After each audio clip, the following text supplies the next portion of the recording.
Bon, bienvenue à ce second cours. Donc aujourd'hui, on va entrer un petit peu dans le vif du sujet. On va mettre les interactions entre fermions et puis on va regarder des expériences qui datent d'il y a déjà un certain nombre d'années, dans lesquelles l'isolement de mode fermionique a pour la première fois été observé dans ces systèmes. Ensuite, j'espère avoir le temps de vous parler un petit peu de magnétisme, mais on verra ce qu'on arrive à faire pendant 1h30. Alors, le séminaire d'aujourd'hui est donné par Jean-Philippe Brantu de l'École polytechnique fédérale de Lausanne, qui va nous parler de comment on induit des interactions à longue portée entre fermions, et même à très longue portée, all-to-all, en mettant des fermions dans des cavités. Mais Jean-Philippe a aussi été l'auteur de travaux très remarquables sur le transport dans ces systèmes de fermions, dont Tillman Eslinger a parlé un peu la dernière fois et sur lesquels je pense que je reviendrai au dernier cours. Je vous rappelle les détails techniques, il y a une liste de diffusion, etc. Alors, comment est-ce qu'on met des interactions entre fermions? Alors, bien entendu, si on a des fermions dans un réseau, et qu'on considère seulement des interactions locales à très courte portée, il faut avoir plus qu'une espèce de fermion. Une autre possibilité, ça serait d'avoir une seule espèce de fermion et des interactions à plus longue portée. Mais je ne vais pas vraiment parler de ça dans le cours d'aujourd'hui, on en entendra parler dans le séminaire de Jean-Philippe. Donc, pour avoir plus d'une espèce de fermion, on a à notre disposition les différents états hyper fins d'un atome. Donc je vous rappelle que dans un atome, on a évidemment le moment cinétique électronique total, J, là-haut en haut à droite, qui se combine avec le moment cinétique nucléaire, I, dans un nouveau nombre quantique qu'on appelle traditionnellement F. Et donc un atome a différents niveaux d'énergie qui dépendent de F, et en particulier, bien sûr, un champ magnétique, par effet Zeeman, lève la dégénérescence de ces différents niveaux. Donc voilà le schéma des niveaux en fonction du champ magnétique pour le potassium 40, qui est un isotope fermionique du potassium, qui est très fréquemment utilisé dans ces expériences. L'autre atome étant très fréquemment utilisé étant le lithium-6. Donc vous voyez ici qu'on a un multiplet F égale 9,5, qui contient donc 10 états, et puis un multiplet F égale 7,5, puis quand on applique un champ magnétique, on a une levée de dégénérescence de tous ces états. Alors, dans une expérience d'atomes froids à deux composantes dans un réseau optique, ce qu'on va faire, c'est qu'on va choisir deux de ces états hyper fins, qui vont être nos deux états, qui, si vous voulez, jouent le rôle d'un spin effectif, entre lesquels il va y avoir des interactions locales. Voilà un exemple. J'ai tiré ce graphe de l'article de revue de Laetitia Tarbell et Sanchez Palencia que j'avais cité la dernière fois. Donc voilà un exemple où on met les deux atomes dans les sous-états moins 9,5 et moins 7,5 de ce multiplet F égale 9,5. Alors il y a différentes manières dont on peut réaliser ça, de préparer le système dans un tel état. Une des manières de faire, mais il y en a d'autres, c'est de charger les atomes dans un seul état hyper fin, par exemple M égale moins 9,5, et puis une fois qu'on a tous les atomes dans le réseau, brancher le réseau, une fois qu'on a tous les atomes dans cet état-là, on peut appliquer un pulse radiofréquence qui va basculer une partie des atomes dans l'état moins 7,5. C'est une des manières de faire, il y en a d'autres. Et on a un contrôle sur le nombre d'atomes individuellement dans chacun de ces états. Alors ça, c'est une chose sur laquelle je voudrais insister un petit peu, parce que ça surprend quelquefois les physiciens de la matière condensée. Quand on regarde ce schéma de niveau, on a l'impression qu'on va se retrouver dans un système dans lequel l'état moins 9,5 et l'état moins 7,5 ne sont pas à la même énergie. Effectivement, vous voyez qu'il y a une différence d'énergie entre ces deux états qui est loin d'être négligeable, puisque l'axe ici, c'est des mégahertz. Alors qu'on l'a vu, les énergies de recul typiques dans un réseau, c'est la dizaine de kilohertz. Donc c'est une énergie qui est énorme par rapport à ça. Donc on pourrait avoir l'impression, si on fait de la matière condensée, qu'il y a en fait un énorme champ magnétique appliqué au système. Mais ça, c'est une impression incorrecte parce que, en fait, ce qu'on fait dans ces systèmes, c'est qu'on contrôle séparément le nombre d'atomes dans l'état up, si vous voulez, l'état down. Donc on travaille à aimantation fixée. En conséquence, la différence d'énergie entre ces deux états n'est pas pertinente. Ce qui compte, c'est le fait qu'on ait n up égale n down, ou si on veut contrôler la différence de population, une différence de population, n up moins n down, l'aimantation donnée. Donc ça, c'est une petite remarque pour ceux que ce schéma de niveau pourrait choquer. Alors, donc on a ce gaz à deux composantes dans un réseau. Ces deux composantes vont interagir entre elles. On va voir comment au transparent suivant. Mais ce qu'il faut savoir, c'est qu'on peut contrôler les interactions entre ces deux types, entre ces deux composantes, en utilisant ce qu'on appelle les résonances de Feshbach. Donc si je considère la longueur de diffusion de ces deux espèces, de ces deux composantes l'une sur l'autre, dans une approximation où je remplace le potentiel d'interaction par juste une fonction delta, on va voir ça au cours suivant. Bonjour Jean-Philippe.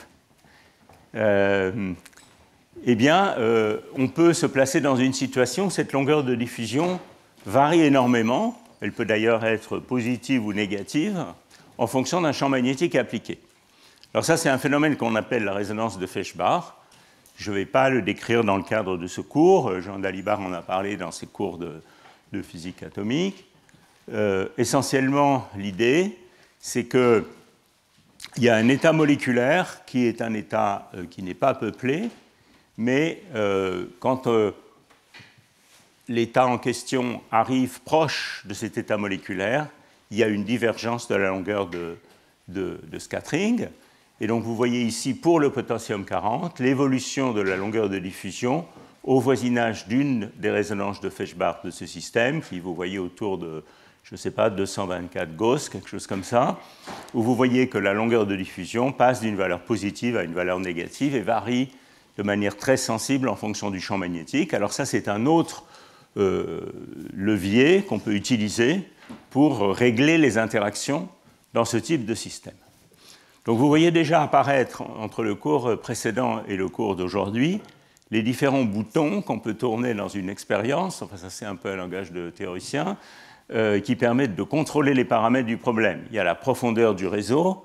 On a vu que le saut entre voisins dépendait de manière exponentielle de cette profondeur.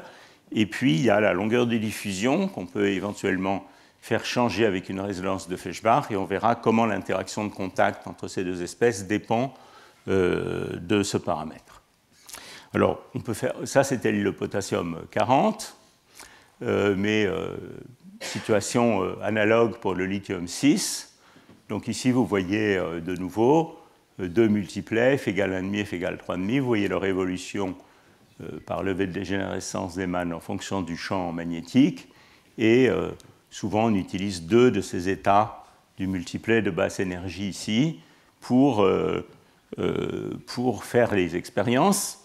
J'ai tiré ce plot ici d'un article de Randy Hewlett sur la physique atomique du lithium-6, en gros, et qui donne aussi les longueurs de diffusion. Alors là, vous voyez qu'il y a plusieurs résonances de Feshbach dans le cas du lithium-6.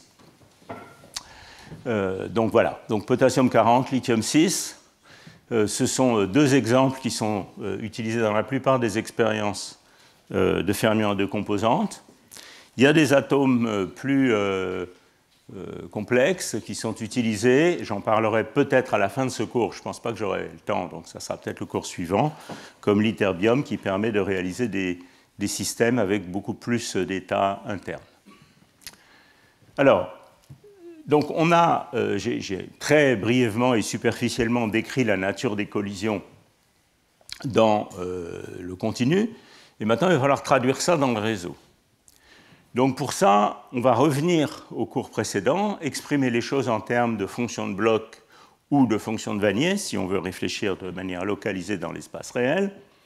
et je vais être obligé d'introduire un tout petit peu de seconde quantification, qui est un terme que je n'aime pas du tout, mais il est établi par l'histoire.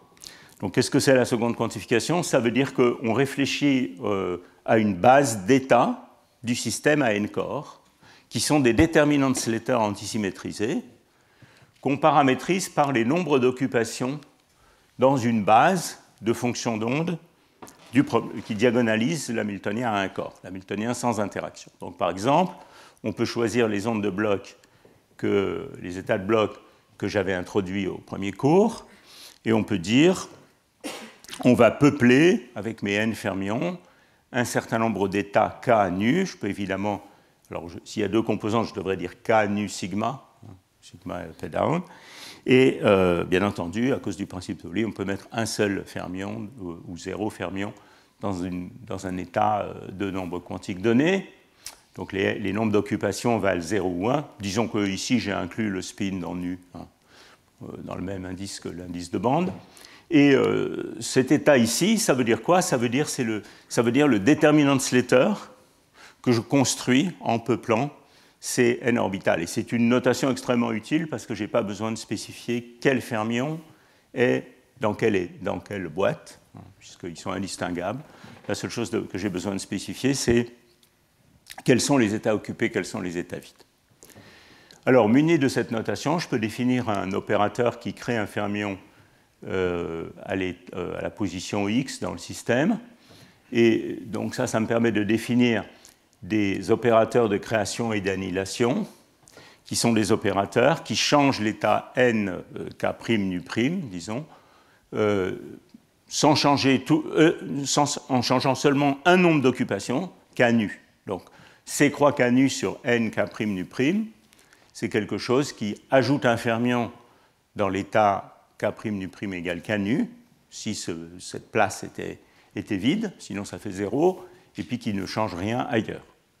Donc ça, c'est l'opérateur C croix k nu. Je passe très vite sur tout ça parce que je suppose, je pars de l'hypothèse qu'en gros, vous êtes à peu près familier avec la seconde quantification en mécanique quantique. Donc vous voyez l'opération qui consiste à le champ de fermion au point X, le champ de création d'un fermion au point X, peut être décomposé sur une base qui, ici, sont les états de bloc que j'ai introduits la dernière fois, psi croix k nu de X, donc psi étoile k nu de X. Donc ici, c'est exponentielle moins IKX, U k nu de X qu'on a vu la dernière fois. Alors ça, c'est un choix qui utilise une base dans l'espace réciproque. Je peux aussi décider de travailler dans l'espace des fonctions de Wannier qu'on a introduites au premier cours, donc dans une vision localisée du problème, où n seraient les sites du réseau. Je vais de temps en temps dans ce cours utiliser n pour les sites du réseau et de temps en temps i, ça dépendra des jours et du contexte. Ici c'est n, et donc ça c'est la fonction de Wannier qu'on a introduite au premier cours, qui est centrée sur la position NA, j'ai écrit ça à une dimension pour simplifier les choses, et C croix n nu, c'est l'opérateur qui crée un fermion, disons dans la bande nue et avec une certaine composante de spin, sur le site n. Alors, muni de cette notation, je peux évidemment réexprimer l'hamiltonien à un corps dans une notation dite second quantifiée. En réalité, ça veut dire sous la forme d'un opérateur qui agit dans l'espace de Fock, l'espace de Fock étant l'espace des états à n cordes, mais dont une base possible sont ces déterminants de Slater antisymétrisés. C'est ça que ça veut dire. Donc H0 dans cette base va s'écrire, en termes de ces opérateurs de création et d'annihilation, va s'écrire de cette manière, somme sur k nu de epsilon k nu, C croix k nu, C k nu. Vous reconnaissez ici l'opérateur nombre de fermions dans l'état k nu. J'aurais pu écrire ici n chapeau k nu. Et donc dans cette base, on a diagonalisé H0, c'est la base des états de bloc. On a vu la dernière fois qu'on pouvait aussi tout réexprimer sous la forme d'un hamiltonien dit de liaison forte, représentation qui est particulièrement utile quand le réseau est profond. Et à ce moment-là, on se place dans l'espace réel, donc les n et m sont les sites du réseau, et les t, n, m nu sont les amplitudes de saut, tunnel, d'un site n à un site m dans l'état nu. En particulier, si on est dans un réseau suffisamment profond pour que seul le saut plus proche voisin soit pertinent et qu'on n'a qu'une seule bande, les choses s'écrivent de manière très simple. Dans l'espace direct, ça va être moins t somme sur tous les sites de C croix n plus 1 Cn. Donc c'est le saut d'une particule de n à n plus 1 ou réciproquement, ça c'est le rôle de l'hermétique conjugué. Ou bien dans l'espace réciproque, eh bien, ça va être une bande en cosinus, moins de t somme sur k de cosinus Ka, ou à le pas du réseau, C croix K, C K. Vous passez d'une expression à l'autre simplement en faisant la transformée de Fourier du membre de droite ou du membre de gauche. Donc voilà des rappels de seconde quantification qui me sont nécessaires pour réécrire l'interaction dans cette base, dans cette notation seconde quantifiée. Alors, je vais donc considérer le cas où il est suffisant de décrire le système en termes d'un pseudo-potentiel local dans le continu. Alors, on va voir les limites de cette approximation dans quelques transparents, mais supposons qu'elle s'applique ici. Donc, dans ce cas-là, l'interaction dans le continu va faire intervenir la densité de fermions au point R dans une des composantes hyperfines. Donc maintenant, je vais utiliser une notation où il y a un pseudo-spin qui quantifié selon Z va être up ou down. Et il faut que vous vous souveniez qu'il s'agit des deux états hyperfins que j'ai considérés dans mon système. Donc ici, ça c'est la densité de fermions au point R dans un des états hyperfins. Et ici, c'est la densité de fermions au point R dans l'autre état hyperfin. Et on a une interaction de contact, densité-densité, qui est paramétrisée par une constante de couplage G, qui, théorie des collisions assez standard, est égale à 4pi h bar carré, la longueur de diffusion dont on a parlé tout à l'heure, celle qui varie, par exemple, au voisinage d'une résonance de Feshbach, divisée par la masse de l'atome. Alors, le travail qu'il faut faire, c'est exprimer cette interaction dans la base des états de Fock que j'ai écrit tout à l'heure, comme un opérateur qui agit sur ces états de Fock. Donc ça, ce n'est pas très compliqué. Il suffit de prendre l'expression qui est là, par exemple dans la base de Wannier, dans laquelle je vais travailler la plupart du temps, et puis de l'insérer dans cette expression et de développer. Donc ce que vous obtenez, c'est une grande matrice qui va dépendre, qui est une matrice à 4 indices, 4 indices qui sont les indices des différentes bandes et des différents états de spin, et puis 4 indices qui sont les positions sur le réseau. Ici, j'ai utilisé une notation tridimensionnelle où les positions sur le réseau sont R1, R2, R3, R4 à une dimension. Chacun de ces R serait un N1 fois A. D'accord ? Voilà, donc vous avez une grande matrice. Et cette grande matrice est obtenue simplement, puisque l'interaction est une fonction delta dans l'espace réel, est obtenue simplement quand je substitue cette expression ici comme une intégrale qui fait intervenir le recouvrement de 4 fonctions de Wannier pour chacune des 4 bandes nues, chacun des 4 états, centrées autour des 4 positions R1, R2, R3, R4. Alors, comme on a vu, ou au moins mentionné la dernière fois, au moins quand il n'y a pas de contraintes topologiques, mes fonctions de Wannier peuvent être construites de manière à ce qu'elles décroissent exponentiellement avec la distance. Et donc ça veut dire qu'à moins que toutes ces positions soient les mêmes, eh bien, ces interactions vont devenir de plus en plus petites. En particulier, les interactions non locales vont être petites si mes fonctions de Wannier sont bien localisées. Ça ne va pas forcément être le cas si le réseau n'est pas assez profond. Mais quand le réseau est profond, les fonctions de Wannier deviennent très localisées. Et certainement, en tout cas, l'élément de matrice le plus important de cette matrice, ça va être celui où toutes les fonctions de Wannier sont centrées sur le même site, donc l'interaction locale. Alors, vous voyez que ça me dit que pour la bande nue, eh bien, ça me donne un élément de matrice, une constante de couplage, qui s'appelle traditionnellement U, c'est une référence au modèle de Hubbard, pas U comme Hubbard, hein,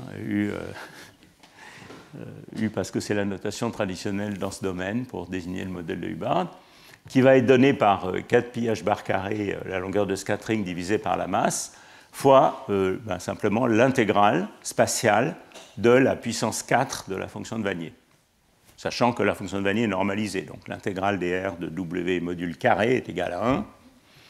Bon, ici, c'est la puissance 4. Alors comment est-ce qu'on peut... Donc ça, c'est quelque chose qui permet en principe de prédire quelle va être la valeur de l'interaction dans le réseau. A, c'est une notion de physique atomique qu'on peut mesurer dans des expériences ou même calculer par des méthodes de physique atomique. Et puis, ça, c'est quelque chose qu'on peut calculer si on connaît suffisamment bien le réseau. Donc, en principe, on a une prédiction analytique pour qu'est-ce que vaut U.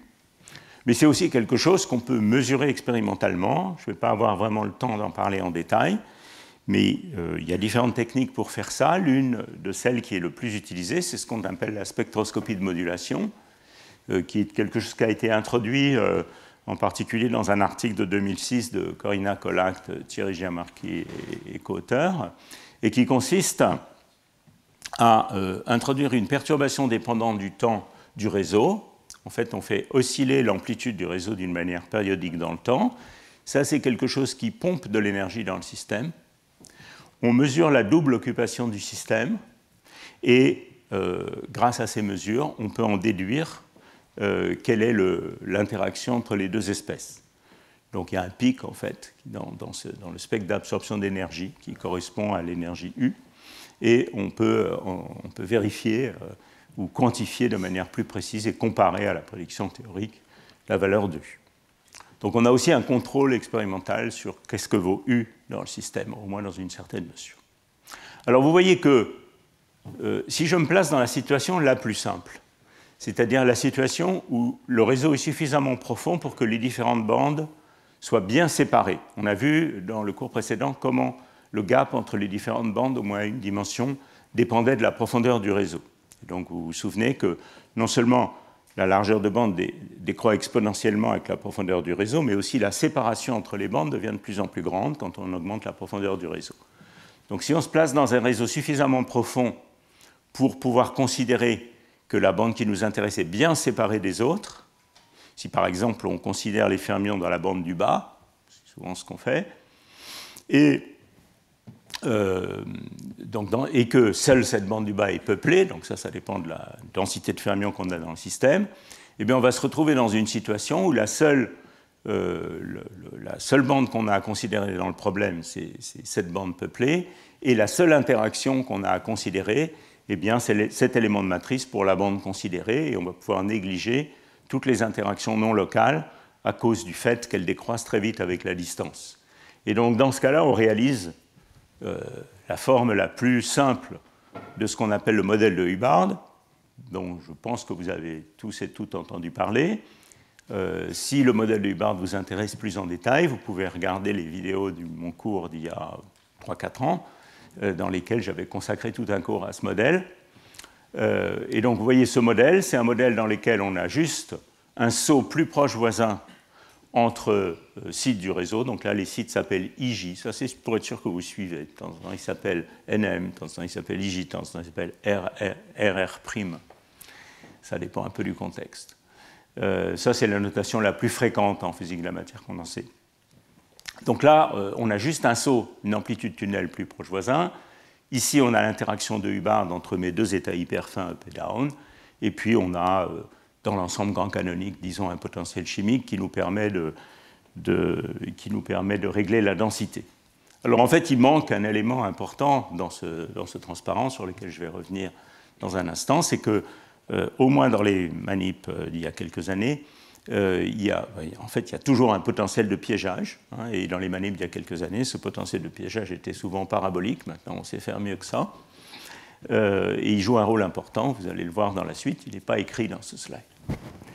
Voilà, alors évidemment, on peut, et on doit, en fait, si on s'intéresse à la physique du modèle de Hubbard, considérer d'autres termes qui peuvent être intéressants pour la physique. Par exemple, un terme très intéressant pour la physique dans le contexte de la physique de la matière condensée, et en particulier des supraconducteurs à haute température, c'est le saut, ici, selon les diagonales, donc ce second voisin, T'.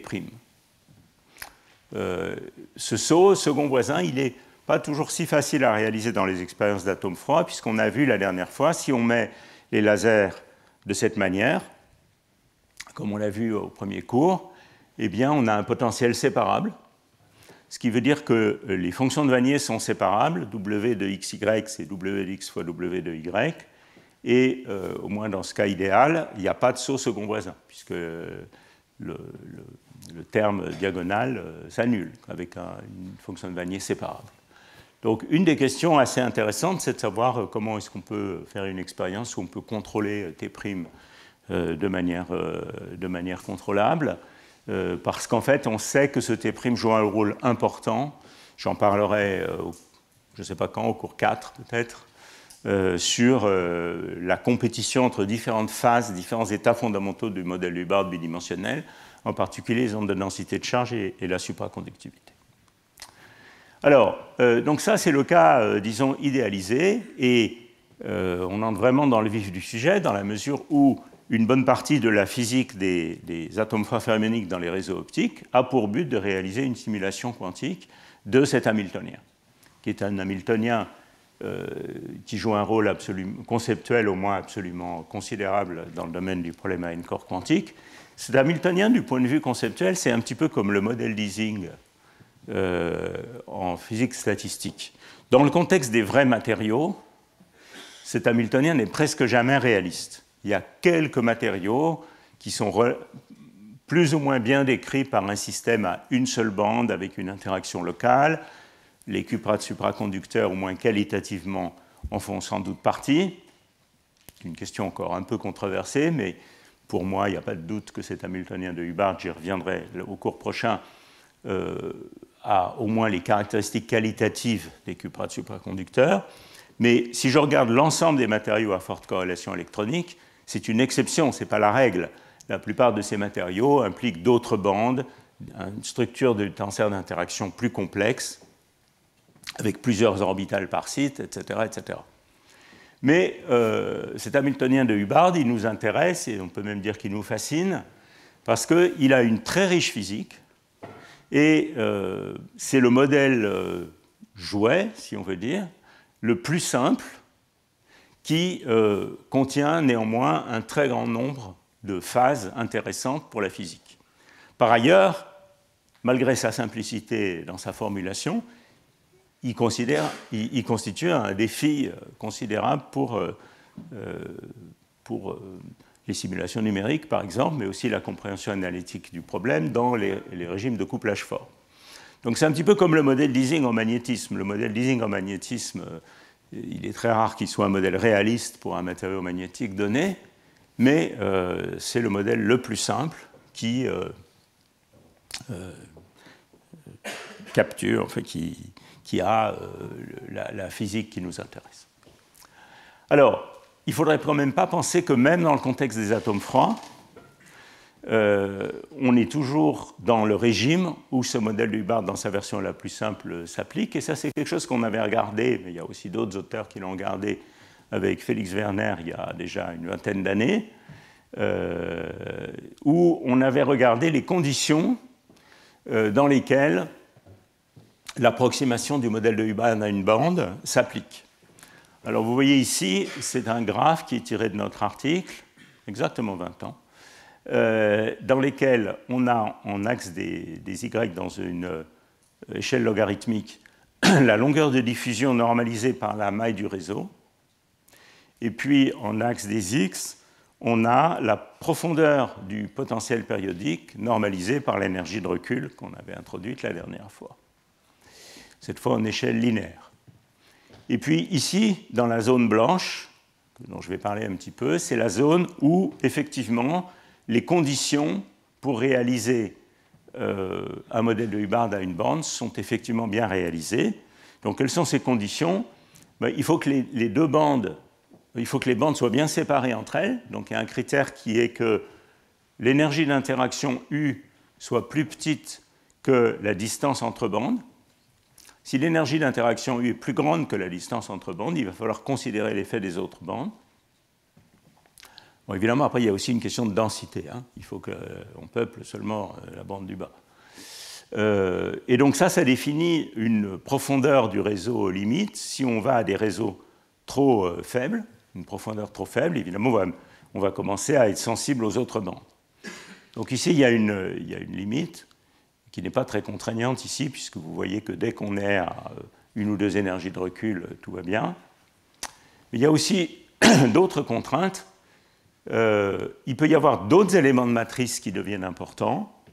Ça, c'est la ligne rouge ici. On va en voir un dans le transparent suivant qui est particulièrement intriguant, qui peut apparaître quand on franchit la ligne rouge.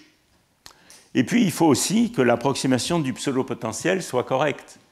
Et donc, pour que cette approximation du pseudo-potentiel local, A fois delta de R, soit correcte, il faut que la longueur de diffusion soit en gros plus petite que l'extension de la fonction de Wannier dans mon puits.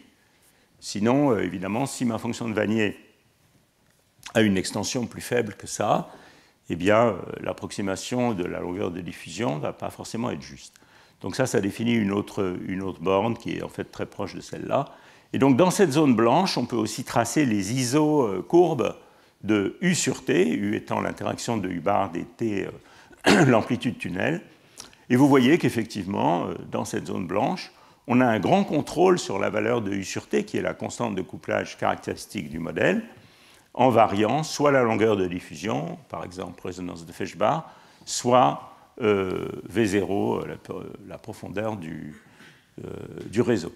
Donc on peut varier U sur T sur des échelles considérables, d'où la contrôlabilité de ces systèmes.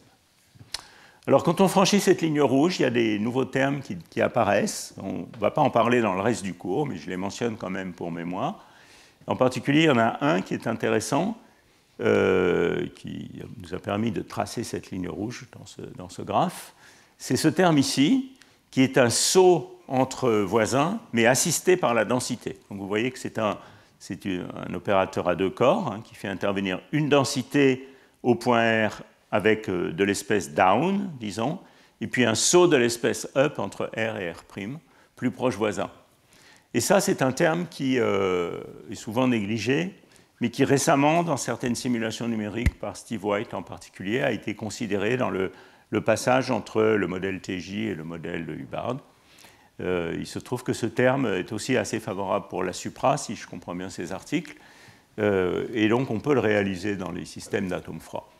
Je pense qu'il est assez juste de dire que jusqu'à maintenant, la plupart des expériences d'atomes froids se sont concentrées sur essayer de réaliser une simulation quantique du modèle de Hubbard dans sa version la plus pure, mais dans les années qui viennent, on va probablement voir un intérêt plus grand pour des effets à plusieurs bandes ou d'autres types d'interactions qu'on peut introduire et on peut l'espérer contrôler dans ces systèmes. Voilà, donc je vais pas revenir sur ça dans le reste du cours, mais il faut que vous ayez à l'esprit que c'est une direction possible, intéressante dans le domaine.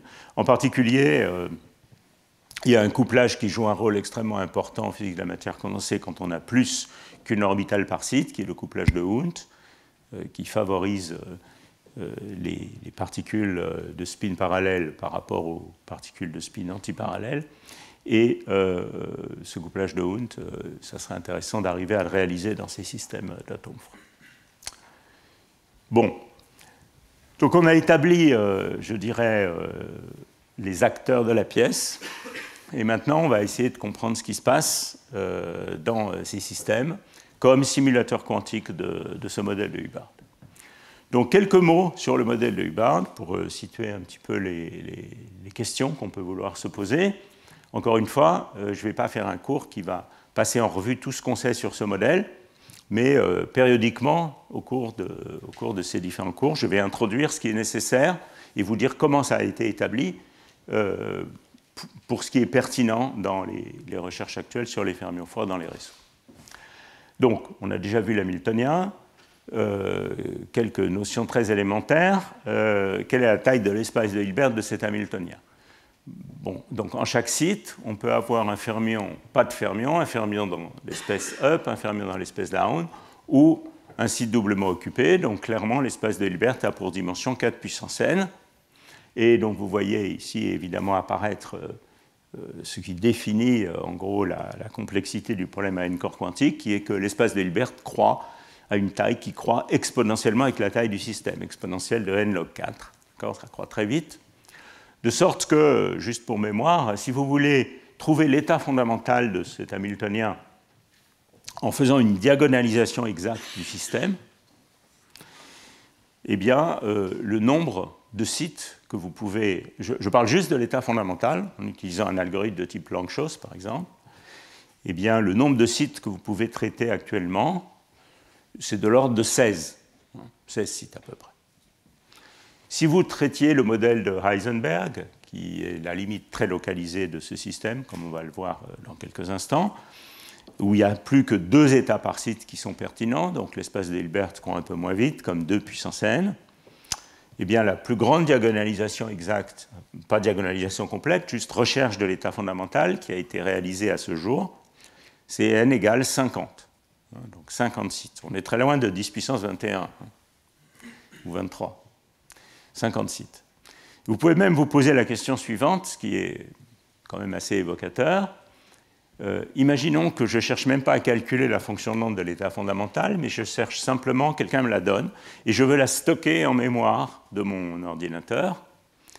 Et pour ça, j'achète tous les disques durs disponibles dans le monde aujourd'hui. Donc je suis très riche, j'achète tous les disques durs et je cherche à stocker ma fonction d'onde. Vous pouvez le faire pour combien de sites? Ben, la réponse à cette question, c'est qu'en mobilisant tout l'espace de stockage de disques disponible aujourd'hui sur la planète, vous pouvez stocker la fonction d'onde de 80 spins. Donc ça vous donne une idée de la complexité du problème. Et quand je dis qu'on peut diagonaliser 50 spins, 1,5, par exemple pour le modèle de Heisenberg, c'est quand même en utilisant pas mal de raffinements de l'algorithme de Lanczos qui vont utiliser toutes les symétries du problème, une gestion de la mémoire astucieuse, etc., etc. Et ce n'est pas quelque chose qui va changer demain avec la puissance des ordinateurs, puisque si vous utilisez la loi de Moore, on va pouvoir probablement faire 51 sites dans 2 ans. Donc il va falloir attendre assez longtemps pour faire ne serait-ce que 1000 sites. Donc ça, c'est un message que vous avez tous probablement déjà entendu, mais qui est important de rappeler, qui est que le progrès sur le problème quantique à n-corps, ce n'est pas quelque chose qui se fait en attendant tranquillement dans son bureau que la puissance des ordinateurs évolue. C'est quelque chose qui se fait en inventant des nouveaux algorithmes plus intelligents, et donc ça sera l'objet du cours 3 ou du cours 4 selon la rapidité avec laquelle je parle, de décrire un petit peu ces différents algorithmes. Donc des algorithmes plus intelligents qui permettent soit de compresser la fonction d'onde, soit d'aborder le problème par des techniques d'échantillonnage intelligentes, mais ce n'est pas en augmentant la puissance des ordinateurs. Enfin, bien que ça serve aussi. Voilà. Bon, donc le modèle de Hubbard, avec son espace de Hilbert exponentiellement grand, quel est l'espace des paramètres physiques où on veut comprendre les choses? C'est un problème qui a très peu de paramètres. Donc il y a une constante de couplage qui est U sur l'amplitude de saut, dont on a déjà parlé. Il y a évidemment un paramètre important qui est la température, donc, qui va revenir très souvent dans ce cours. Et on va en particulier voir quels sont un petit peu le state of the art, de l'état de l'art pour le refroidissement.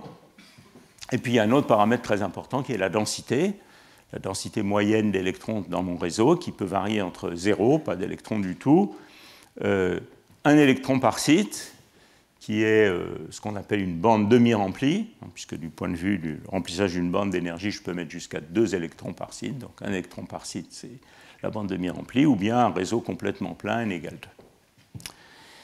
Alors, ce que je vais faire maintenant, c'est que je vais vous donner une description assez qualitative du cas qui est un cas particulièrement intéressant, mais aussi relativement plus simple du point de vue en particulier computationnel, qui est le cas demi-rempli. Donc le cas où, en moyenne, j'ai parlé d'électrons. Ça, c'est de la déformation professionnelle, où j'ai en moyenne 1 atome par site dans mon système. Alors ça ne veut pas dire que tous les sites ont exactement un atome. Il peut y avoir des sites vides et des sites doublement occupés. Et ça, la fraction de sites vides et de doublement occupés va dépendre de l'interaction et de la température. Mais en moyenne, n vaut 1. Qu'est-ce qu'on sait sur le diagramme de phase du système avec n égale 1? Alors, en fait, on sait tout sur le diagramme de phase de système, et je vais le décrire à 3 dimensions, donc pour un réseau cubique. Je pense que pas mal d'entre vous savent déjà ça, mais je vais quand même vous le montrer. Alors ici, ce graphe, qui est, disons, semi-quantitatif à ce stade, je vous montrerai une vraie détermination quantitative de ces différentes lignes. Ce graphe il représente ici sur l'axe des X la température normalisée dans la demi-largeur de bande du système. Donc si je suis sur un réseau cubique, vous voyez que l'hamiltonien de Saut, c'est 2T somme des cosinus. D'accord ?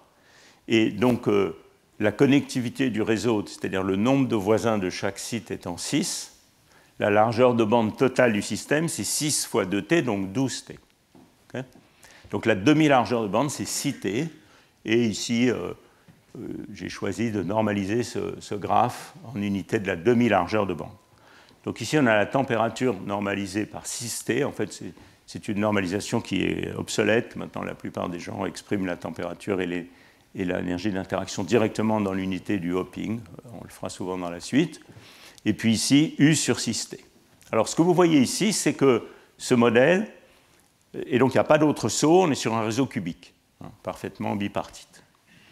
Alors, ce modèle, il a une transition de phase et une seule transition de phase entre une phase haute température, qui est toute cette région ici, où le système n'a pas d'ordre à longue portée, et une phase basse température, où le système a un ordre en dessous de cette ligne rouge, qui est la température de Néel antiferromagnétique en fonction de U sur 6T, où le système a un ordre antiferromagnétique. Si vous voulez vous représenter intuitivement disons un portrait de la fonction d'onde, ou au moins d'une composante de la fonction d'onde, vous pouvez vous la représenter comme ça, où on a les spins up sur le sous-réseau A, et puis les spins down sur le sous-réseau B, avec une alternation parfaite, up, down, up, down, up, down, dans les deux directions.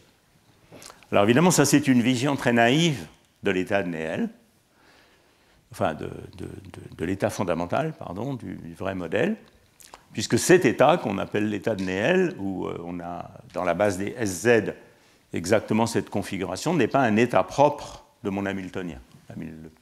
L'hamiltonien, on va le voir dans la suite, il est une superposition de beaucoup d'états de ce type, mais disons c'est une bonne caricature de l'ordre à longue portée qui existe dans le système.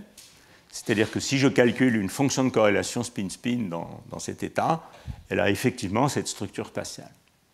C'est-à-dire que l'invariance par translation est brisée, elle est maintenant plus grande, elle est 2 fois la maille du réseau, etc. L'invariance par rotation de spin est brisée aussi. Donc c'est l'ordre antiferromagnétique, en dessous d'une certaine température de Néel. Ici, la ligne rouge n'est pas quantitativement précise. Je l'ai tracée dans une approximation qu'on verra dans la suite, qui est l'approximation de champ moyen dynamique, qui surestime un petit peu cette transition, cette température de transition. Je vous montrerai un petit peu plus tard l'état de l'art numérique de la détermination de cette température de Néel. Bon, donc une seule transition de phase, mais ce qu'il faut bien comprendre, c'est qu'au-delà des transitions de phase, il y a des crossovers ou des changements de régime importants dans ce diagramme de phase qui ne sont pas si facilement caractérisables par un paramètre d'ordre ou une brisure de symétrie, enfin, qui ne correspondent pas à une brisure de symétrie. Donc quelles sont-elles? Alors, imaginez que vous partiez du régime de très haute température ici. Donc qu'est-ce que vous avez à très haute température? Vous avez une espèce de soupe incohérente, donc un système essentiellement classique, disons qui est une superposition de ces différents états. Et comme on est à très très haute température, on peut facilement accéder aux états vides, aux états doublement occupés, même s'il y a une interaction répulsive entre particules. Ah oui, je parle du modèle Hubbard répulsif, ici j'aurais dû dire ça. U est positif. Et puis quand vous baissez la température à couplage faible, quand vous baissez la température, cet état va devenir un état qui atteint la dégénérescence quantique. C'est un état de fermion en interaction. Donc on va obtenir un liquide, ce qu'on appelle un liquide de Fermi. Et il y a un moment où on va atteindre un régime où effectivement la dégénérescence quantique est atteinte. Les excitations de ce liquide sont des quasi-particules fermioniques. Et il y a une certaine échelle de température, que j'ai essayé de dessiner ici, qui caractérise ce crossover. Donc ici, on a une sorte de soupe incohérente, et ici, on a un liquide de Fermi. C'est un état liquide, ça veut dire que les particules peuvent se déplacer facilement.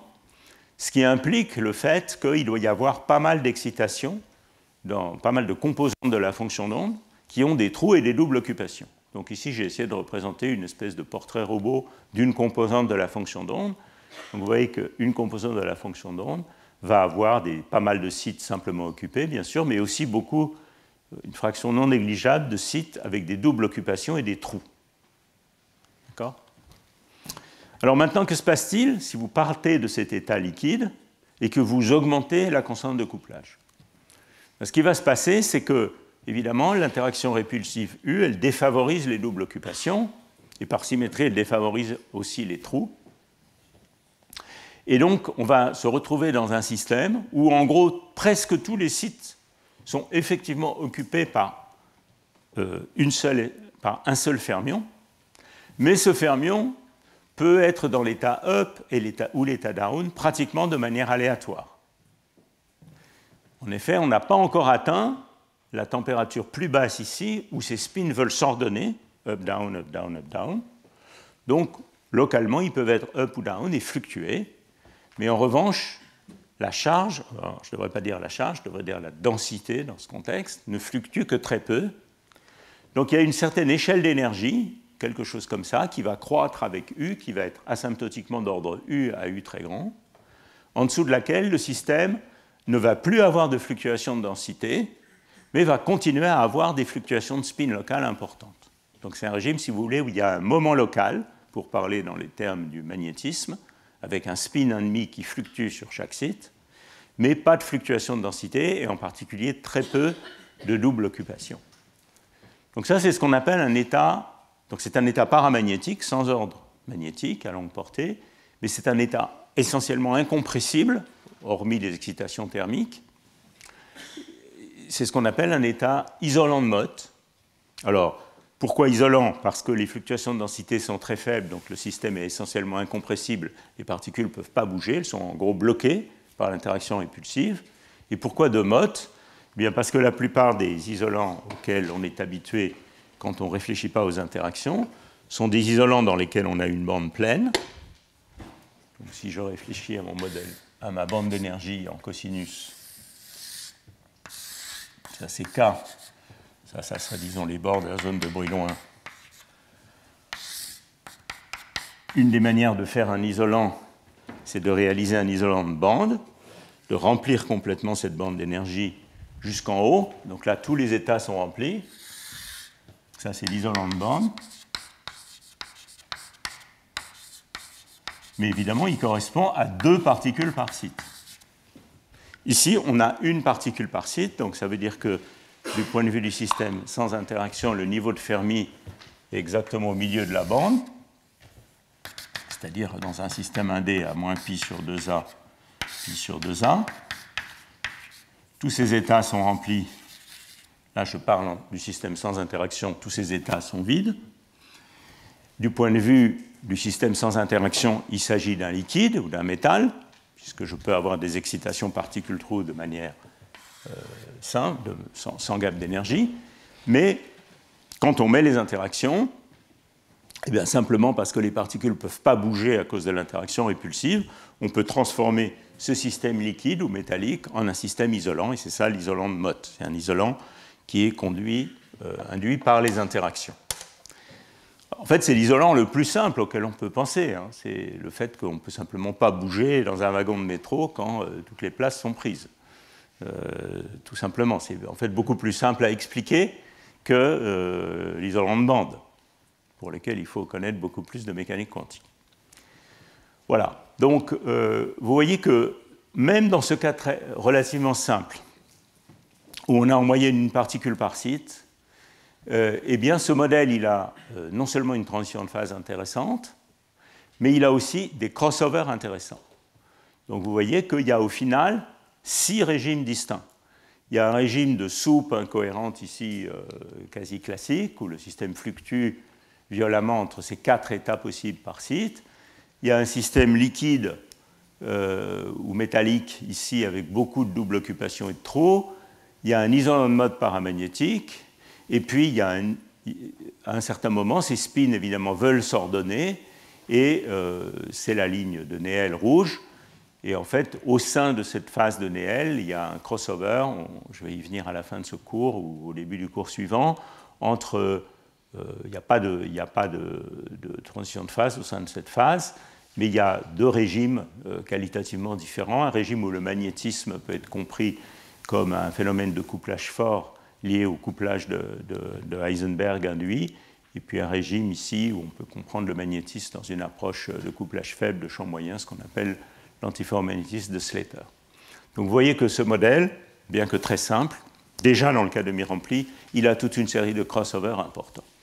Et ce qu'on va voir dans quelques transparents, c'est les premières expériences qui, il y a une quinzaine d'années, ont révélé non pas cette transition de phase, ça il a fallu attendre beaucoup plus longtemps, mais le crossover ici entre le régime liquide et le régime de Mott paramagnétique incompressible. C'est ce qu'on va voir dans quelques transparents. Alors, en attendant de faire ça, je veux quand même souligner le fait suivant, c'est que dans le cas du système demi-rempli, il y a en fait une symétrie qui est intéressante entre le modèle répulsif avec U positif et le modèle attractif avec U négatif. Je vais passer sur ça assez vite, je vais juste vous décrire le principe général. Si vous voulez en savoir plus sur ces symétries du modèle de Hubbard, vous pouvez regarder les vidéos de mon cours d'il y a 3-4 ans. Alors, qu'est-ce que c'est que cette histoire de symétrie? Alors, si je me place sur un réseau bipartite, comme le réseau cubique, et que je fixe la densité moyenne par site comme étant 1, donc dans le cas de mi-rempli, en fait, on peut montrer qu'il y a une parfaite symétrie entre le diagramme de phase du modèle répulsif et le diagramme de phase du modèle attractif, qui est illustré sur cette vue d'artiste ici. Alors, à quoi vous vous attendez dans le cas du système attractif? Donc, je n'ai pas encore parlé jusqu'à maintenant. Donc ici, le couplage faible est ici, le couplage fort est là, moins l'infini plus l'infini. Donc évidemment, quand U est attractif, vous vous attendez à ce que dans le régime de couplage faible, il y ait une instabilité suprafluide. Si les particules étaient chargées, on dirait supraconductrices, de type BCS. Donc ici, vous voyez que vous attendez à avoir une température de transition BCS qui va dépendre exponentiellement de 1 sur U, comme tous les phénomènes de type BCS, donc très petite à petit U. Et il se trouve que cette transition BCS, en raison d'une symétrie que je vais expliquer dans une seconde, est en parfait miroir de la transition antiferromagnétique de Slater en couplage faible. Et puis, si vous augmentez l'interaction attractive en valeur absolue, ce qui va se passer, c'est qu'à haute température, vous vous mettez à former des paires, puisqu'il y a une interaction attractive très forte, et cette fois, ce sont les états doublement occupés qui sont favorisés. Vous mettez à former des paires, qui sont des paires de bosons, deux particules sur le même site, qui se lient entre elles. Et ça va se passer à une énergie, à une température qui est d'ordre U. Donc ici, quelque part, il va y avoir un crossover entre la fameuse soupe incohérente qui est là et puis la formation de paires. Ces paires sont des paires préformées qui n'ont pas encore condensé. Et puis à une température beaucoup plus basse, dont on va voir qu'elle varie comme 1 sur U, comme T carré sur U, où T est l'amplitude de saut, ces paires vont condenser dans un état qui va être essentiellement un état de condensation de Bose de boson. Et donc ça, c'est en parfait miroir avec le comportement de la température de Néel à grand U dans ce système. Donc vous voyez qu'il y a dans le système attractif un crossover, une phase superfluide qui correspond à la phase antiferromagnétique, un crossover entre le régime BCS et le régime de condensation de Bose, et puis au sein de cette phase ordonnée, et puis dans la phase désordonnée, un crossover entre un régime de type liquide et un régime bizarre de système de fermions, mais qui contient en fait des bosons essentiellement, qui sont ce régime de paires préformées, donc une sorte de liquide de Bose. Et ce crossover ici, il est en parfait miroir du crossover entre le régime liquide et le régime de l'isolant de mode paramagnétique. Alors comment est-ce qu'on peut comprendre qu'il y ait cette symétrie miroir? Donc c'est assez simple. En fait, si vous êtes sur un réseau bipartite, vous pouvez facilement voir qu'il vous pouvez obtenir une symétrie exacte de l'hamiltonien pour une seule des espèces de spin, remplacer les particules, la création d'une particule pour cette espèce de spin par la création d'un trou. Donc, mathématiquement, ça veut dire que vous ne faites rien sur les opérateurs de spin-up, mais pour les opérateurs de spin-down, vous changez C croix en C, ou que j'ai appelé ici D pour ne pas les mélanger. Donc, la création d'une particule devient la création d'un trou, et vous faites ça avec une phase qui alterne selon que vous êtes sur le sous-réseau A ou sur le sous-réseau B. C'est le sens de ce moins 1 puissance I qui vaut 1 sur le sous-réseau A et moins 1 sur le sous-réseau B. C'est pour ça que cette symétrie n'existe que sur les réseaux bipartites. Et vous pouvez facilement établir la correspondance entre les différents types de termes du hamiltonien sous cette transformation. Par exemple, vous pouvez voir que la densité ou l'écart à 1 de la densité par site, de l'opérateur densité sur un site, se transforme dans le spin selon la direction Z dans cette symétrie. Vous pouvez voir aussi que le terme de potentiel chimique, décalé de U sur 2, mu moins U sur 2, se transforme en un champ magnétique uniforme dans cette symétrie. Et vous pouvez voir, et c'est encore plus intéressant, que le paramètre d'ordre antiferromagnétique, si je le regarde cette fois, non pas pour la direction Z, mais pour la direction X ou Y, ici pour la combinaison linéaire plus de X et Y, se transforme dans le paramètre d'ordre supraconducteur singulet, donc C croix I up, C croix I down, sur un site donné. Donc qu'est-ce que ça veut dire? Ça veut dire que, et évidemment, l'interaction U se transforme en moins U. Donc vous voyez qu'on transforme l'hamiltonien U positif en hamiltonien U négatif, et chacune des phases de l'hamiltonien U positif a son miroir exact dans l'hamiltonien U négatif. Donc voilà un petit tableau des différentes phases. L'isolant de mode paramagnétique, c'est-à-dire celui où, dans le langage U positif, j'ai gelé les fluctuations de densité et sur chaque site, j'ai en gros un up ou un down. Dans le système à U négatif, devient un système désordonné de sites dans lesquels, sur chaque site, j'ai en gros soit un état vide, soit une paire de bosoniques de deux électrons, de deux particules de spin opposés. Donc c'est une onde de densité de charge, mais qui n'est pas ordonnée, qui est une onde de densité de charge désordonnée, si vous voulez. En gros, la physique du spin devient la physique de la charge, c'est ça qui se passe. L'antiferromagnétique dans la direction Z, donc si vous polarisez le système a une symétrie SU2 de spin complète, d'accord? Donc je peux briser la symétrie magnétique dans la direction que je veux. Si je la brise dans la direction Z, eh bien ça correspond à une onde de densité de charge où j'ai une alternance parfaite, donc comme ici, entre des sites sur le sous-réseau A avec une paire et des sites sur le sous-réseau B avec un trou. Et puis si je brise la symétrie SU2 de spin dans la direction X ou la direction Y, eh bien ça correspond à la phase supraconductrice du modèle U négatif. Et donc vous voyez que, en fait, dans ce système demi-rempli à U négatif, il y a une dégénérescence parfaite entre un superfluide et une onde de densité de charge. C'est le même état, en fait. Ils sont indistinguables. La situation va évidemment changer si je me place hors du demi-remplissage, où là, ça correspond à introduire un champ magnétique dans le langage du modèle répulsif, et l'état superfluide et l'état onde de densité de charge ne vont plus être à la même énergie. Donc voilà, je voulais vous parler de cette symétrie parce qu'il permet de comprendre dans un autre langage les différents crossovers dont j'ai parlé tout à l'heure. L'isolant de Mott du carré pulsif correspond à cet état de paire préformé. L'antiferromagnétique dans la limite de couplage fort correspond à la condensation d'un gaz de Bose, et l'antiferromagnétique dans le régime de couplage faible correspond à une onde de densité de spin de type Slater, dont on parlera un petit peu plus tard. Bon, alors, je reviens donc aux fermions dans les réseaux optiques et je veux vous parler de deux expériences qui ont maintenant presque 20 ans, pas tout à fait, qui sont les deux expériences qui ont pour la première fois réalisé l'isolant de mode fermionique. Donc, qu'est-ce que ça veut dire l'isolant de mode fermionique? Ça ne veut pas dire atteindre ces états ordonnés, ça veut dire explorer ce crossover ici. On verra exactement dans quel régime de température ces expériences se trouvaient à l'époque, entre un régime liquide avec beaucoup de double occupation et de trous à bas couplage et un régime incompressible à fort couplage.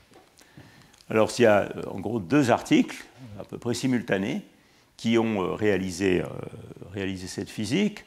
Dans l'équipe de Tillman et Slinger à l'ETH, donc c'est un papier Nature de 2008, et puis dans l'équipe d'Immanuel Bloch, qui à l'époque, je pense, était encore à Mayence, évidemment dans l'autre journal, dans Science en 2008 aussi. Alors, je vous donne juste une petite précaution, c'est que dans la suite, dans les quelques slides qui vont suivre, le hopping T va s'appeler J. Alors, c'est pas pour... c'est un peu pour vous confusionner et être sûr que vous êtes réveillés, mais c'est aussi parce qu'à l'époque, cette communauté avait choisi d'appeler le saut entre plus proches voisins dans le modèle de Hubbard, avait choisi d'appeler ça J. Alors, pourquoi ils avaient choisi d'appeler ça J? Parce que petit t, était réservé pour le temps. Quand on fait une évolution dynamique du système, par exemple, vous faites une rampe des paramètres du réseau, il fallait un paramètre pour désigner le temps et on utilisait t. Donc, c'était pas très agréable d'utiliser aussi t pour le hopping. Alors ça, c'est très embêtant pour les physiciens de la matière condensée parce que nous, on réserve la lettre J au couplage antiferromagnétique, le super-échange antiferromagnétique, dont on parlera vers la fin de ce cours, au début du suivant. Et donc, c'est très embêtant. Depuis, cette communauté s'est mise à appeler le hopping T, comme en gros tout le monde, mais je n'ai pas eu le courage de refaire tous mes slides. Donc je garde J aussi, parce que dans les articles originaux, il y a J. Donc pour que vous compreniez les graphes expérimentaux, je garde J. Donc, vous voyez ici J. J ici, hein, c'est le hopping entre sites, c'est petit t. Alors, donc voilà une courbe qui est issu de l'article de l'équipe d'Immanuel Bloch de 2008. Et qu'est-ce que représente cette courbe? Alors ici, ce qu'on voit, c'est une mesure, en gros, de la taille de l'échantillon en fonction d'une énergie caractéristique qui s'appelle l'énergie de compression ici, qui est normalisée ici par la largeur de bande du réseau cubique. Donc, il s'agit d'un réseau à 3 dimensions. On a déjà dit que 12T ou 12J, c'était la largeur de bande. Donc vous voyez que ici, c'est normalisé par la largeur de bande. Et la compression, c'est quelque chose qui peut être obtenu en variant la courbure du potentiel de piégeage. Donc j'ai encore pas beaucoup parlé, mais qui va maintenant intervenir de manière très sérieuse dans ces expériences. Et on va regarder la taille du réseau en fonction de la compression. Donc c'est quelque chose qui va être qualitativement relié assez directement à la compressibilité globale du système. Et ce que vous voyez ici, c'est que quand j'augmente l'interaction, enfin quand l'expérimentateur augmente l'interaction, donc ici on arrive à une interaction qui est de l'ordre de 1,5 fois la largeur de bande, c'est les points rouges, eh bien vous voyez une sorte de plateau qui se développe. Et ce plateau me dit que, en gros, la taille de mon échantillon ne dépend que faiblement du degré de compression du système. Donc, le système atteint effectivement un régime où on peut penser qu'il y a une certaine incompressibilité qui se développe.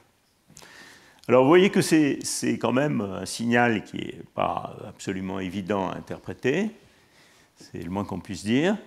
Et au moins à ce moment-là, la comparaison à la théorie joue un rôle essentiel pour interpréter ces résultats. En fait, ce que vous voyez sur ce graphe, c'est les points qui sont des points expérimentaux, et les courbes en trait plein sont des calculs théoriques, que je vais expliquer un petit peu maintenant, qui était fait dans une certaine approximation, en l'occurrence l'approximation du champ moyen dynamique, mais qui est très bonne à ces températures-là, qui effectivement calcule cette quantité en fonction de la compression et permet par ailleurs de s'assurer qu'on est bien dans le régime de Mott incompressible ici.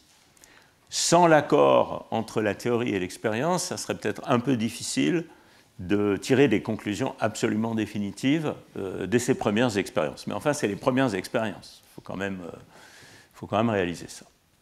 Alors, comment ça marche cette histoire de compression? Et là, il y a un nouvel acteur de cette pièce de théâtre que je n'ai pas encore introduite, qui est le potentiel de piégeage. Alors, le potentiel de piégeage, c'est quelque chose qui est à la fois a curse or a blessing, selon la manière dont on le regarde. C'est la chose suivante.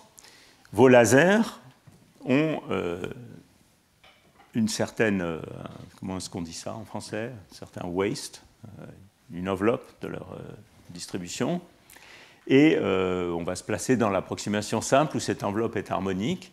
Donc ça veut dire que en fait, le système il n'est pas dans un potentiel homogène, au moins dans ces expériences-là. On va voir comment, dans des expériences plus récentes, on peut réaliser des pièges plats. Mais à l'époque, les pièges étaient essentiellement des pièges harmoniques, ce qui veut dire qu'il y a un potentiel général de confinement du système qui peut être décrit essentiellement par un potentiel parabolique. Ici, j'ai normalisé la distance par la maille du réseau avec une certaine échelle d'énergie, Vt. On pourrait aussi écrire ça 1,5 de m oméga carré R2, où oméga serait la fréquence caractéristique du piège. Alors ça veut dire quoi? Ça veut dire que vous pouvez considérer en gros que le potentiel chimique du système, donc qui permet de régler la densité localement, dépend du point, selon mu de R égale un potentiel chimique au centre de l'échantillon, moins cette échelle d'énergie, R sur A au carré. Autrement dit, le profil de densité dans mon système ne va pas être homogène. Il va dépendre du point, donc c'est cette densité n de R ici. Et je vais vous montrer comment le fait d'avoir ce potentiel de confinement parabolique permet de réaliser un profil de densité qui va changer de manière forte quand on augmente la force des interactions, jusqu'à obtenir une certaine structure dans laquelle, au centre de l'échantillon, on a une densité essentiellement homogène, et on va voir pourquoi. Donc pour faire ça, on peut se placer dans une approximation qui est commode, qui est souvent justifiée, peut-être pas toujours, mais que je vais utiliser dans la suite de ces quelques transparents, qui est l'approximation de la densité locale. Donc qui consiste à dire que si le système s'équilibre localement suffisamment bien, eh bien, je vais pouvoir considérer que la densité de mes particules au point R, c'est la densité du système homogène, c'est-à-dire du système que j'aurai en l'absence du potentiel de confinement pour un potentiel chimique mu, prise au potentiel chimique mu de R au point considéré. Donc ça, c'est l'approximation de la densité locale dans laquelle je vais me placer dans les quelques calculs qui suivent. Donc, une fois que j'ai fait ça, je peux réexprimer le nombre total de particules d'une manière commode. Donc, qu'est-ce que c'est le nombre total de particules? Le nombre total de particules, c'est la somme sur tous les sites du réseau de la densité de particules au point J. Cette densité de particules au point J, c'est Nj up plus Nj down. Donc, je peux aussi l'écrire comme une intégrale spatiale, 4pi, j'ai supposé mon piège circulaire, à symétrie circulaire, ce n'est pas forcément le cas, de dr, R2, N de R. Je suis à 3 dimensions hein, dans ce cas-là. Et donc vous voyez qu'en utilisant ça dans cette expression, je peux réexprimer les choses en termes d'une densité normalisée qui va être le nombre de particules fois cette énergie caractéristique qui apparaît, qui est le rapport entre l'amplitude Vt du potentiel homogène, du potentiel harmonique, divisé, ici je l'ai normalisé par la demi-largeur de bande. Pourquoi? Parce qu'il y a pas mal d'articles théoriques qui utilisaient ça comme notation. Et donc, juste en faisant un peu en transformant cette intégrale, vous voyez que la densité caractéristique qui apparaît, c'est n fois ce nombre sans dimension à la puissance 3,5. Donc cette densité est un nombre sans dimension, qui est proportionnel au nombre de particules fois cette énergie caractéristique. Et je peux traduire l'axe ici, cette énergie de piégeage, de compression ET, directement en termes de ρ. Donc en fait, dans cet article, ET sur 12J, c'était essentiellement VT sur 6J fois n puissance 2 tiers, avec une certaine constante de proportionnalité qui, si j'ai bien refait les calculs il y a quelques jours, est de l'ordre de 20 à peu près. Mais je ne vous garantis pas complètement ce nombre. Donc, autrement dit, pour dire les choses de manière simple, quand vous variez dans cette expérience ET sur 12J, ce que vous variez, c'est cette densité ρ. Et plus ET sur 12J est grand, plus ρ est grand. Plus vous avez une densité normalisée qui est grande. Et cette densité normalisée, vous pouvez l'exprimer non plus comme une intégrale spatiale, mais juste par changement de variable, comme une intégrale sur le potentiel chimique mu. Donc c'est une intégrale qui fait intervenir l'équation d'état n de mu du gaz homogène, ça c'est parce que j'ai utilisé l'approximation LDA, intégrée en l'occurrence avec racine de mu0 moins mu, ça c'est parce qu'on est à 3 dimensions, à 2 dimensions ça serait un peu différent. Autrement dit, vous pouvez obtenir cette courbe de compression ρ en fonction du potentiel chimique au centre, connaissant l'équation d'état n de mu et de t du gaz homogène. Et ici, les variables mu bar et t bar sont toutes normalisées. J'aurais dû écrire ça quelque part. C'est pas bien, ça devrait être écrit quelque part. Oui, sont toutes normalisées par 6J, la demi-largeur de bande. Donc mu bar, c'est mu sur 6J, t bar, c'est t sur 6J, ou si vous voulez, bêta étant 1 sur kt, bêta 1 sur bêta fois 6J.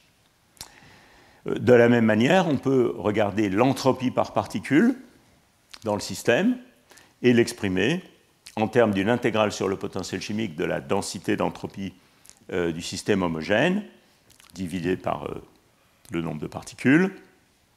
Et si on avait une évolution adiabatique du système, quand on branche le réseau, eh bien, on devrait conserver cette quantité. Donc, en supposant une évolution adiabatique, la température initiale normalisée par l'énergie de Fermi me donne l'entropie du système en l'absence du réseau. Pour un système à 3 dimensions, c'est pi carré fois la température sur Tf. Et en principe, cette équation, en supposant la diabaticité, vous permet de prédire la température ou l'entropie, plus exactement, que vous avez atteint une fois le réseau branché. Donc en principe, sur ce transparent, en utilisant la diabaticité et en utilisant l'approximation LDA, il me suffit, entre guillemets, de connaître l'équation d'état du système homogène pour faire une prédiction sur ce système, et c'est précisément de cette manière que ces courbes ont été obtenues. Alors, qu'est-ce qu'on sait sur cette équation d'état? Donc maintenant, je vais vous parler de l'équation d'état dans un régime de relativement haute température, parce que, comme vous allez le voir, c'était le cas de ces expériences, pour le modèle de Hubbard tridimensionnel et le système homogène. Donc ici, vous avez des calculs, qui sont des calculs qui ont été effectués dans notre équipe il y a déjà pas mal de temps, dans ce régime de relativement haute température, où on a utilisé l'approximation de champ moyen dynamique, qui était, dans ce régime de haute température, une très bonne approximation. Et vous voyez ici la densité moyenne de particules par site, donc qui varie entre 0 et 2, comme on l'a déjà dit tout à l'heure, en fonction du potentiel chimique normalisé par la demi-largeur de bande. Donc vous voyez que quand l'interaction est faible, donc ici U sur 6J égale 0,5, eh bien cette densité varie de cette manière, de manière lisse. Et puis quand l'interaction augmente, on voit apparaître un plateau dans cette courbe, donc très visible pour le cas de plus fort couplage ici, il y a un plateau dans lequel vous variez le potentiel chimique et la densité reste coincée à une particule par site. Donc ça veut dire que vous avez atteint un régime incompressible. dN dmu, c'est la compressibilité du système homogène, dans lequel la compressibilité du système est essentiellement nulle. Alors, ces calculs ne sont pas exactement faits à température 0, où de toute façon cette approximation ne serait plus vraiment très bonne. Elles sont faites pour cette courbe-là à une température qui est quand même assez faible, qui est de l'ordre de, disons, peut-être, c'est quoi, bêta de l'ordre de 2, donc ça veut dire une température de 0,5 fois le hopping, qui était plus basse que les températures atteintes à l'époque dans ces expériences, comme on va le voir tout à l'heure. Et donc, déjà à cette température, on voit très clairement l'apparition du plateau de Mott, d'un régime incompressible. Mais on n'est pas encore dans le régime où on aurait de l'ordre antiferromagnétique dans le système. Alors, à plus haute température, ça c'est bêta fois 6J égale 1, donc 10 fois plus chaud que ça. Vous voyez que ce plateau de Mott, eh bien, il commence à fondre, mais néanmoins, il y a un régime où la compressibilité est plus faible autour du demi-remplissage. Donc voilà l'équation d'état du système homogène. Et de la même manière, on peut calculer l'entropie du système homogène.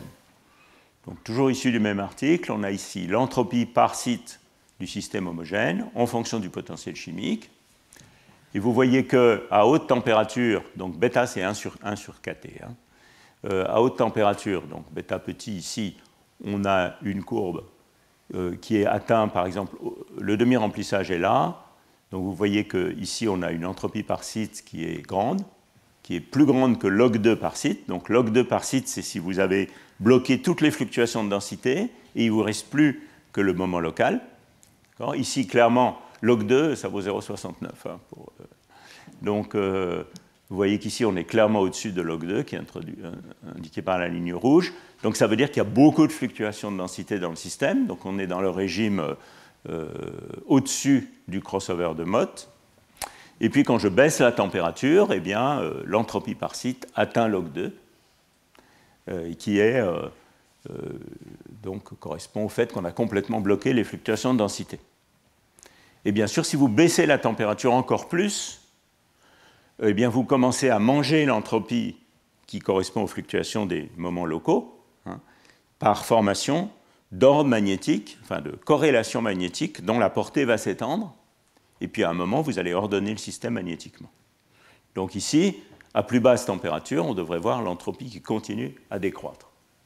Donc ce régime n'est pas représenté sur cette courbe. Et puis si vous... Donc ça, c'est le régime d'isolant de Mott, incompressible, où on n'a pas encore vu les corrélations magnétiques, mais on a bloqué les fluctuations de densité. Si vous maintenant vous introduisez des particules ou des lacunes dans cet isolant de Mott, ben vous allez réautoriser des fluctuations de densité, et donc vous allez avoir une sorte de pic d'entropie ici, vous allez réintroduire de l'entropie dans le système, et donc vous voyez que l'entropie en fonction du potentiel chimique dans le système, il a cette forme de colline, là, avec un puits au milieu autour de log2, et puis des ailes où l'entropie remonte, parce que vous avez introduit de l'entropie par fluctuation de densité. Donc voilà l'entropie du système homogène. Donc maintenant, on a tous les ingrédients qu'il nous faut. On a l'équation d'état n versus mu du système homogène, l'entropie du système homogène, et en principe, si on se place dans l'approximation LDA, on peut prédire la forme du profil de densité pour une certaine température, une certaine interaction. On peut prédire la courbe ρ versus taille du système versus ρ, etc. Alors, le fait qu'il y ait ce potentiel de piégeage harmonique, dans le régime incompressible, va introduire une forme assez marrante du potentiel du profil de densité, qui est un profil en gâteau de mariée. Donc, je vais l'illustrer sur un cas extrêmement simple pour que vous compreniez comment ça marche. Supposons qu'on se place dans la limite où il n'y a pas de saut entre sites. Donc, le cas petit t ou petit j égale, ou grand j égale 0. Donc, à ce moment-là, j'ai une collection de sites découplés. Je peux résoudre le problème très facilement, puisque j'ai juste un site avec 4 états possibles. Un petit peu de mécastat très simple vous dit que l'équation d'état, n de mu et de t, dans cette limite simple, eh bien, c'est un rapport de Poiseuille-Boltzmann. Donc, vous voyez ici que ça, c'est la fonction de partition de ce système à 4 niveaux.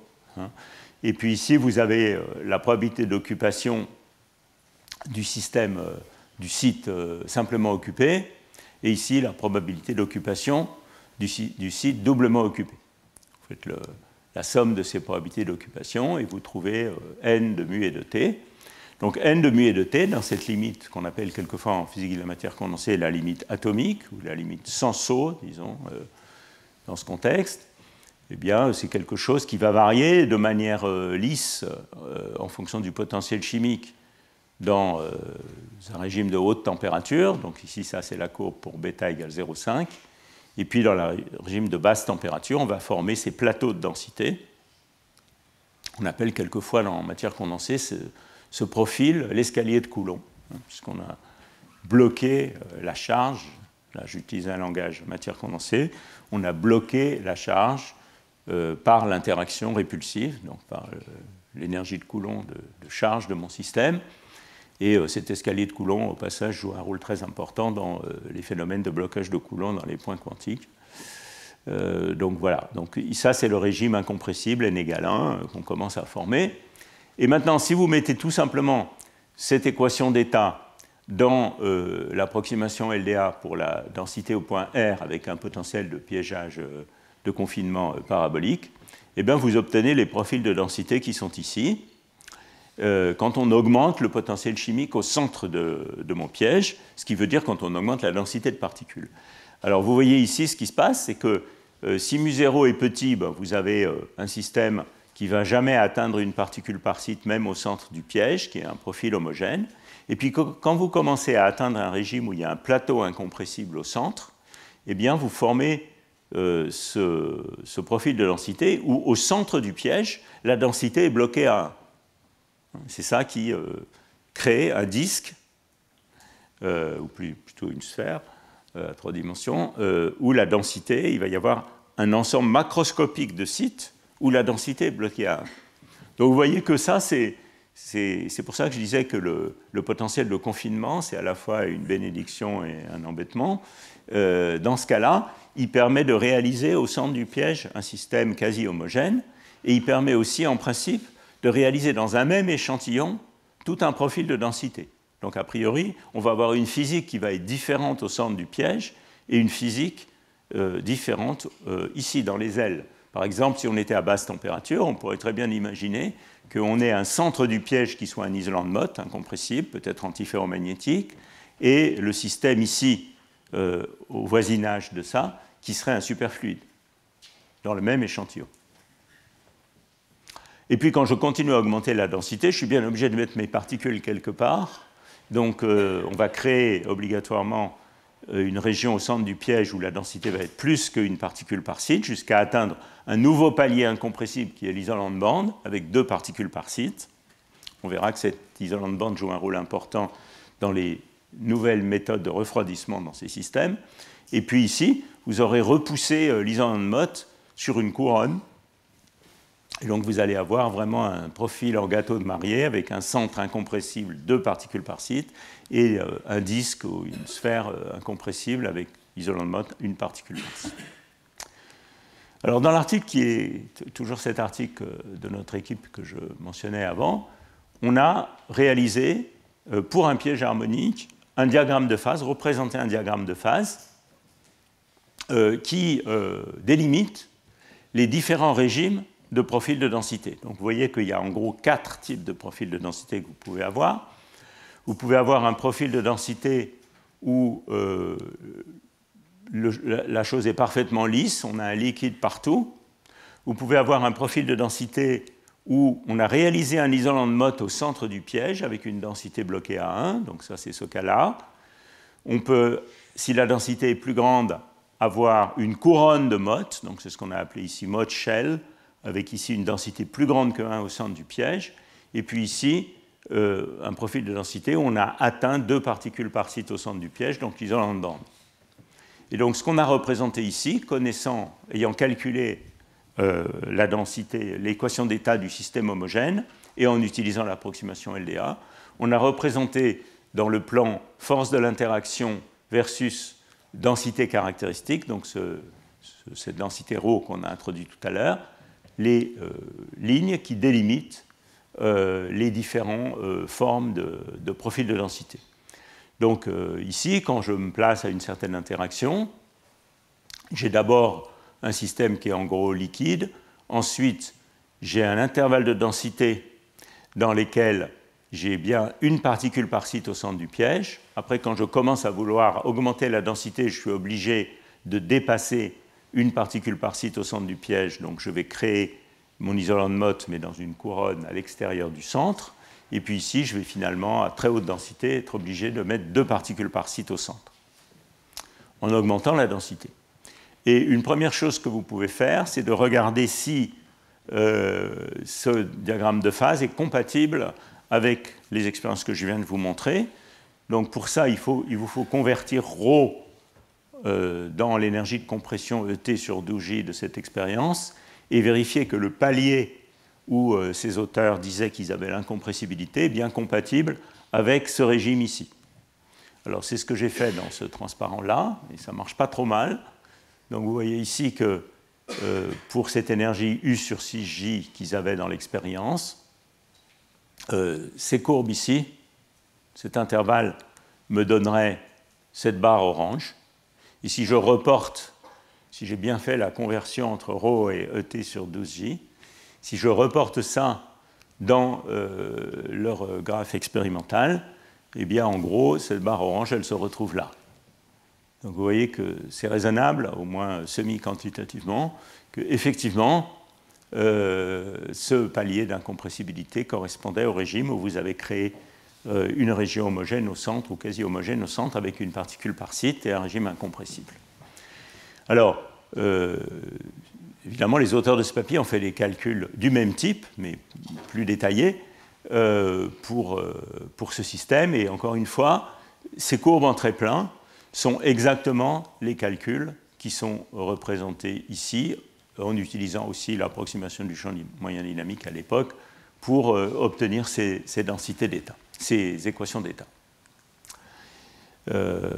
Voilà. Alors, dans l'article du groupe de Hesslinger, le diagnostic qui a été fait pour l'isolant de Mott, je n'ai pas montré les courbes, mais c'était plutôt la double occupation en fonction de la densité.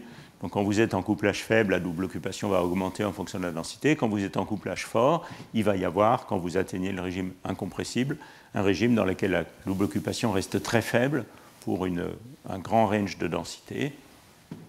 Et c'était ça leur diagnostic. Ça, c'est des calculs théoriques qui vous montrent le profil de densité pour différents points sur ce graphe.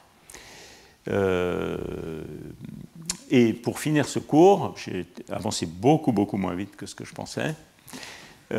Pour finir ce cours, je vais vous parler un petit peu d'estimation de la température dans les expériences de cette époque, donc il y a une quinzaine d'années.